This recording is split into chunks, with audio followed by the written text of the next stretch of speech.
শীঘ্ৰে বিলাসীপাৰাত চলিব অসম ইতিহাসৰ অন্যতম সৰ্ববৃহৎ উচ্ছেদ অভিযান সন্তোষপুৰ চৌৰাবাখৰ আৰু চিৰাকুটাৰ হাজাৰ পৰিয়াললৈ জিলা প্ৰশাসনৰ অন্তিম জাননী মাইকযোগে 6 জুলাইলৈ ডেডলাইন বান্ধি দিছে জিলা প্ৰশাসনে উচ্ছেদৰ বাবে বৃহৎ আৰক্ষী দল মোতায়েন কৰে জিলা প্ৰশাসনে অৱশ্যে ভূমিহীন লোকক ধুবুৰী জিলাৰ বয়জেৰ আলকাত পুনৰ সংস্থাপনৰ ব্যৱস্থা কৰা হ'ব বুলি জাননীত উল্লেখ কৰিছে উচ্ছেদৰ জাননী পোৱাৰ লগে লগে হাহাকাৰ পৰিস্থিতিৰ সৃষ্টি হৈছে সন্তোষপুৰ চিৰাকুটা আৰু চৌৰাবাখৰ পৰিয়ালৰ মাজত উল্লেখযোগ্য যে তাপবিদ্যুৎ প্ৰকল্পৰ বাবে উল্লেখিত অঞ্চলসমূহৰ ৩৫,০০০ বিঘা ভূমি অধিগ্ৰহণ কৰিছে চৰকাৰে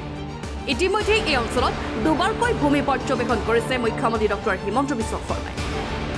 এবাৰ এই ভূমি পৰ্যবেক্ষণ কৰিছে আদানী গ্ৰুপৰ পৰিচালক জিত আদানীয়ে অনুৰোধ কৰিছো যে মুখ্যমন্ত্ৰী ডাঙৰীয়া মাটিখিনি আপুনি কিহৰ কাৰণে লৈছে কি কাৰণে ট্ৰান্সপাৰেণ্টলি কক কাক দিব কাক নিদিব বাজেটত ক'ত পইচা আছে আপোনালোকে চৰকাৰে কৰিবৰ কাৰণে ইয়াত বাজেটততো পইচা লাগিব ইমান ডাঙৰ সোলাৰ প্ৰজেক্ট এটা কৰাৰ কাৰণে ক'ত আছে ধাৰ্য কৰিছে আপোনালোকে লিখক পৃথিৱীয়ে জানে আপুনি আদানীক মাটি দিবৰ কাৰণে এইখিনি কৰি আছে আৰু কাৰোবাৰ ৰঙা চকুত আপুনি ভয় কৰি পেলাই কৰি আছে এখিনি মানুহক টাৰ্গেট কৰি আছে কোনো মানুহে ভাল নাপায় আমাৰ মানুহ ইমান আপোনাৰ নিষ্ঠুৰ নহয় আমাৰ মানুহ ইমান হিংস্ৰ নহয় আমি মানুহবিলাক